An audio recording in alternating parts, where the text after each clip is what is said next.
যে ওখানেও ছেলের মার আছে, সেই কেন্দ্র নিয়ে এসে বাজারে ধরেন আমরা ধরেন তার সাথে সমাজ করি, কিন্তু আমরা তো ধরেন মারামারি কাটাকাটি করি না। লাস্টে যে আমার ছেলের দোকানে মনে হয় 50,000 টাকার জিনিস ছিল, তাও ধরেন নিয়ে গেছে।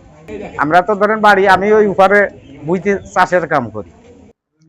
এইভাবে ধরেন অন্যায় অত্যাচার এভাবে ধরেন এলাকা ভিত্তিক সে করেই যাচ্ছে, তার কোনো বিচার আচার কেউ করে না।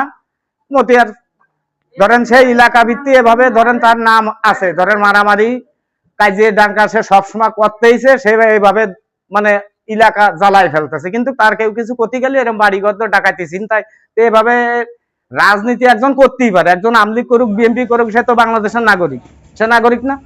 কিন্তু তাইতে যে ডাকাতি, এ তো ধরেন আজকে আমরা সমাজ করি বলে তাইতে আমাদেরও দোকানপাট এরকম ডাকাতি করে নিয়ে যাবে। আমরা গরিব মানুষ, আমাদের পরে অন্যায় অত্যাচার, হাট বাজারে যাতে পারবো না, চলতে পারবো না। তো এইভাবে কি সমাজ চলে নাকি?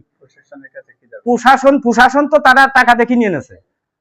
আমাদের এমপির সাথে আমরা দলদাপ করি, প্রশাসন আসলে প্রশাসন তো টাকার পিছনে কোনো কাজ করে না। প্রশাসন টাকার পিছনে টাকা দেয়, প্রশাসন এসে অন্য কাজ করে। তো বাংলাদেশে প্রশাসন থেকে কোনো লাভ আছে? হ্যাঁ, এই প্রশাসন দিয়ে কি হবে? যে প্রশাসন ন্যায় নীতি কোনো বিচার করবে না, ন্যায় নীতি কথা বলবে না, সে বাংলাদেশে সে প্রশাসন থেকে কোনো লাভ আছে নাকি?